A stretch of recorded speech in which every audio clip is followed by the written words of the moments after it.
Hey everyone, happy Halloween. I'm Sam Weller. Some of you may know me as the authorized biographer of the late, great Mr. October himself, Ray Bradbury. I worked with Ray for 12 years on 4 books and a graphic novel. We won 2 Bram Stoker Awards and just had a marvelous rocket ride for those years we were together. He passed away in 2012, but what an experience. I want to thank the great Artists Book House for this incredible event, this reading, and for including me. I'm honored. Thanks to my dear longtime friend Audrey, and to Ken and Todd and the entire team at Artists Book House. You guys are doing such a cool thing, such a great endeavor. So thanks so much for including me. I thought I would read from my brand new book of short stories, Dark Black, just came out a couple weeks ago. It's a collection of 20 modern Gothic short stories. Some are supernatural, some are very melancholy, some are entirely autobiographical, some are very punk rock, some are super horror, creepy. It was very important to me to do a book that was illustrated throughout. Really take the love and care that books, I believe firmly, and I know that everyone at Artists Book House believe this as well, that books are objects of art in and of themselves, and I want my books to always have kind of an element of object to art, as it were. So each story is illustrated within this collection, illustrated by my friend and really great illustrator and printmaker in Chicago, Dan Jetza. You can learn all about Dan at his website, grounduppress.com.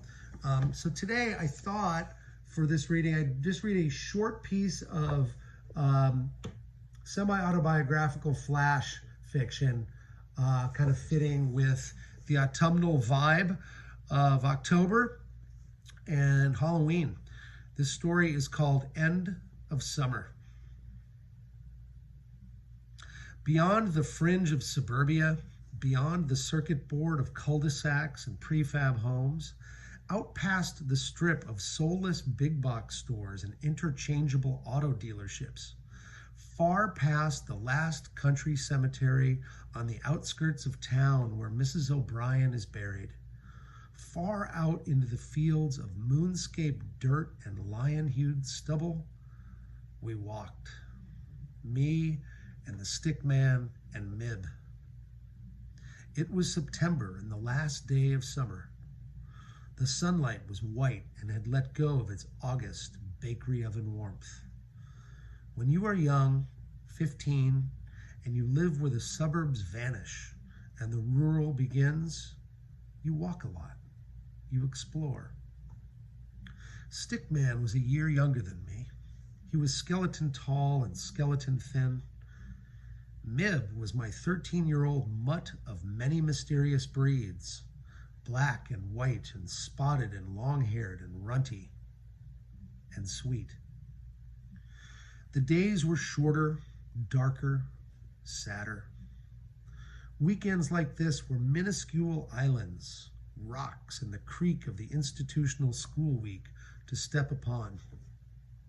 The sky was monochromatic, a hardware paint sample strip of various grays.